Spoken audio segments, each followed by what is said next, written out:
Let's talk Tanya for the 5th day of the first Adar. Yesterday we spoke about the value of our internal struggles. We shouldn't be ashamed of who we are and the fact that we have to struggle. And today, the Alter Rebbe continues on this topic. The Alter Rebbe points to an interesting verse in the Torah where we have Yitzchak calls in his son Esav, and he tells him, I want to bless you. But first, Aseli matamim kasher hafti. I want you to prepare for me delicacies as I like them. On this, the Zohar tells us that although the statement happened and it was a certain person talking to another person, it was Yitzchak talking to Esav, but we know that Torah can be understood on multiple levels. In fact, this is a statement which God is speaking at all times to his child, which is us, the Jewish people. And God asks us, Aseli matamim, I want you to make for me delicacies. And the key over here is delicacies in the plural. Not a delicacy, but delicacies. And why is that? Let's talk about, when we're talking about delicacies in terms of food, there are two different, you might want to say genres or type of delicacies. There are sweet foods, the cake, the ice cream. And then there is the savory foods, the lasagna, the pizza, the pastrami sandwich. And they are both very different, they're distinct, but both of them bring a person pleasure. And God also, he turns to us and says, I want you, collectively, the Jewish people, to make for me delicacies, because there are two types of things that I enjoy.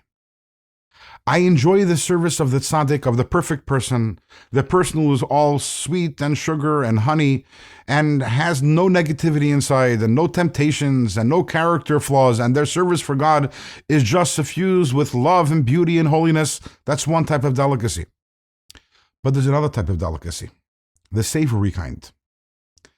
That is the service of God that is spiced with salt and with pepper. That is the service of God that is spiced with all the character flaws that we have. That is the service of God of the struggler, of the Beinoni.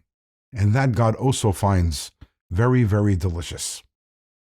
What we have from this, we understand, many of us, the reason why we are ashamed and the reason why we're upset is because, wow, look at that person, that tzaddik, that person's perfect. Why can't I be perfect? Because I am perfect only in thought, speech, and action.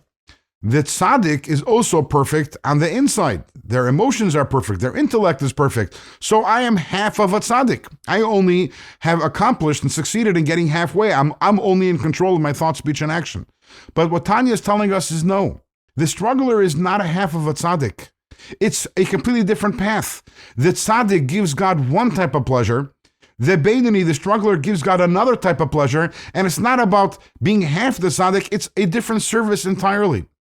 We have to be proud of that and rejoice in the knowledge that through our strugglers, we are giving God this incredible pleasure.